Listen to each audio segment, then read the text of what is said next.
அமைச்சர் என்னுடைய பணிவான வணக்கத்தை தெரிவித்துக் கொள்கிறேன். இது உண்மையிலே ஒரு சிறப்பு மிக்க விழா தான். ஏன்னா மின்சாரத்துறைக்கு முக்கியமான தேவை இன்னைக்கு அங்கங்க நமக்கு தேவையான அனைத்து வேக்கண்ட்டையும் நம்ம ஃபில் பண்ண வேண்டிய கட்டாயத்திற்கும் மிகவும் சிறப்பு வாய்ந்த இந்த விழா. கடந்த ஒரு மாதமாக முதல்வர் தலைமையிலான அரசு எல்லா நிலைகளிலும் எல்லா முடிவுகளையும் மிக சிறப்பாக முதல்வருடைய உத்தரவின் பேர்ல எடுத்துட்டு வரோம். அதன் ஒரு படியாக கடந்த சில வாரங்களுக்கு முன்னால் நான் ஒரு முக்கிய நிகழ்வை இங்க சொல்லணும்னு ஆசைப்படுறேன். முதல்வர் தலைமையில அந்த ஆய்வுக் கூட்டம், நம்மளுடைய மின்சாரம் வாரியம் சம்பந்தமான ஆய்வுக் கூட்டம் நடைபெற்றது. சோ அப்ப நம்ம குறிப்பிட்ட முக்கியமான விஷயம், இந்த துறைக்கு 70,000 மேல வேக்கண்ட் இருக்கு. சோ அதுல 15,000 இந்த வருடத்துல ஃபில் பண்ண வேண்டிய கட்டாயத்தில் இருக்குன்னு சொன்னோம். உடனடியாக அரை மணி நேரத்தில் 15,000 பேரை ஃபில் பண்றதுக்கான அப்ரூவல் இந்த துறைக்கு இப்பொழுதுதான் கொடுக்கப்பட்டது.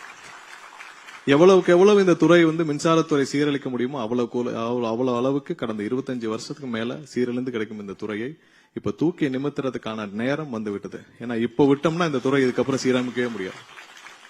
ஏன்னா ஒவ்வொரு இடத்திலும் நமக்கு இருக்கிற டிரான்ஸ்பார்மர்ஸ் எவ்வளவு இருக்கு, 4.5 லட்சம் டிரான்ஸ்பார்மர்ஸ் இருக்கா, அதுல 15-20% மேல நாளை நம்ம வெள்ள அறிக்கை இது சம்பந்தம் முழுமையாக தாக்கல் செய்வோம். 25% மேல 20 வருஷம் பழசு. இப்ப இருக்கிற சப்ஸ்டேஷன்ஸ் போதுமா? கண்டிப்பா போதாது. நமக்கு 250-300 சப்ஸ்டேஷன்ஸ் இப்ப இருக்கிற கொள்ளளவை நம்ம ஹேண்டில் பண்றதுக்கே தேவைப்படும். சோ இது மாதிரி ஒவ்வொரு இடத்துலயும் இன்ஃப்ராஸ்ட்ரக்சர்லயே நம்ம கஷ்டப்படும் நேரத்தில் நமக்கு 50% வேக்கண்ட் இருந்தா எப்படி இந்த துறையை ரன் பண்ண முடியும்னு உணர்ந்து உடனடியாக அன்னைக்கே 15,000 பேரை ஃபில் பண்றதுக்கான அனுமதி அளித்து இந்த வருடத்திற்குள்ள நம்ம 15,000 பேர் வேலைக்கு எடுக்க போறது. முதல்ல இது 25-30 வருஷத்துல இது வரைக்கும் நடந்ததே இல்லை. இந்த துறையில ஒரே வருடம் 15,000 பேரை வேலைக்கு எடுக்க போறோம்.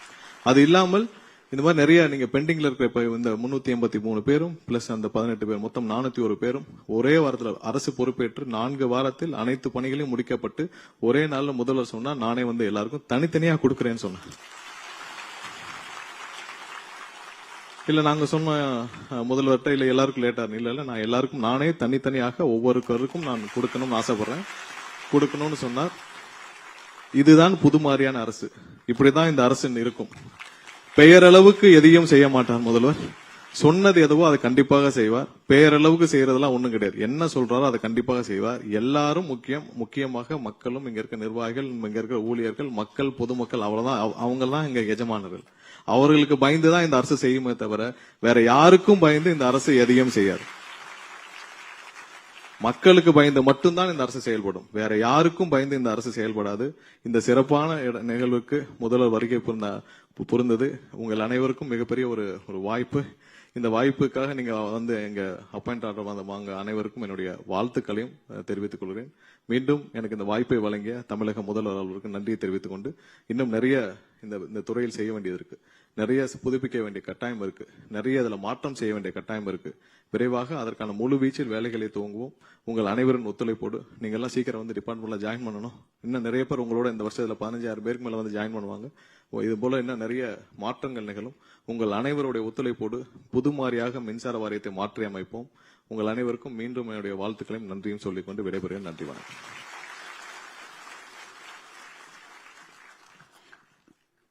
மிக்க நன்றி ஐயா.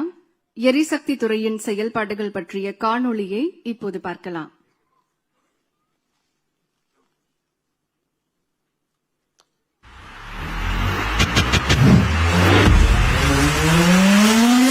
சி. ஜோசப் விஜய் எனும் நான்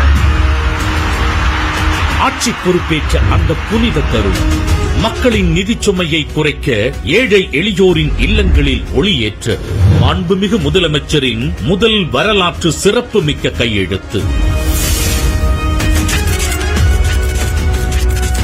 500 யூனிட் வரை மின்சாரம் பயன்படுத்தும் வீடுகளுக்கு 2 மாதங்களுக்கு 200 யூனிட் கட்டணமில்லா மின்சாரம். தமிழ்நாட்டின் மின் கட்டமைப்பை மேலும் வலுப்படுத்த மாண்புமிகு முதலமைச்சர் அவர்களின் தலைமையில் நடைபெற்ற ஆய்வுக் கூட்டம்.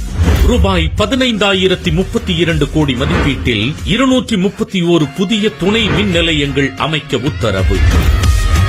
மின் தளவாட பொருட்களை உடனடியாக கொள்முதல் செய்ய உத்தரவு. தலைநகரம் சென்னை மற்றும் அதன் புறநகர் பகுதிகளில் எதிர்பாராமல் ஏற்படும் மின் தடங்கல்களை முறியடிப்பதற்காக 10 உயர்மட்ட கண்காணிப்பு குழுக்கள். 125 சிறப்பு மின் தடை நீக்க ரோந்து வாகனங்கள். வெளிப்படையான நிர்வாகம், விரைவான சேவை.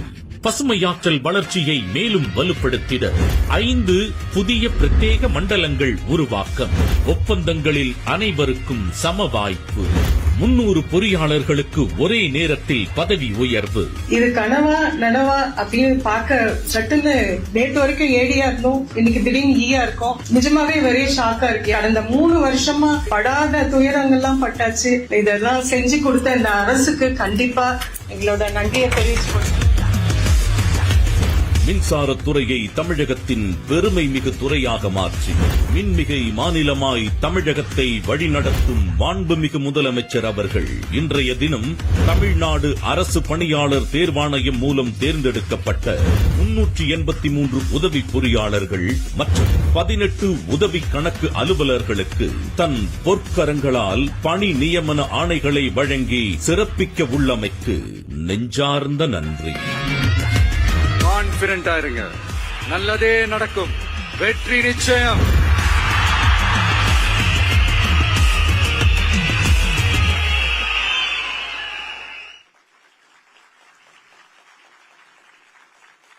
எரிசக்தி துறை சார்பில் தமிழ்நாடு அரசு பணியாளர் தேர்வாணையம் மூலம் தேர்வு செய்யப்பட்ட 383 நபர்களுக்கு உதவி பொறியாளர்கள் மற்றும் 18 நபர்களுக்கு உதவி கணக்கு அலுவலர்கள் என மொத்தம் 401 நபர்களுக்கு பணி நியமன ஆணைகளை வழங்கி சிறப்பிக்குமாறு மாண்புமிகு தமிழ்நாடு முதலமைச்சர் அவர்களை பணிவன்புடன் கேட்டுக் கொள்கின்றோம். முதலாவது பணியாணை அட்சயலட்சுமி அவர்கள். இவர் நிறைமாத கர்ப்பிணியாக இருக்கிறார்.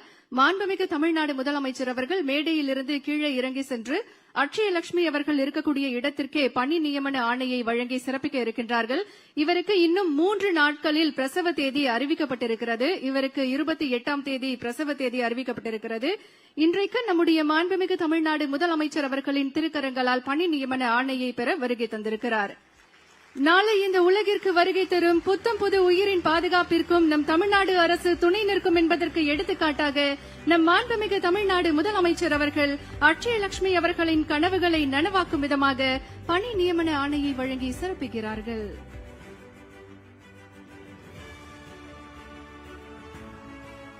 ஒரு தாய் தன் குழந்தையை கைப்பிடித்து வாழ்க்கை பாதையில் நடத்திச் செல்வது போல தமிழ்நாடு அரசும் பெண்களின் கனவுகளுக்கு கரம் கொடுத்து சாதனை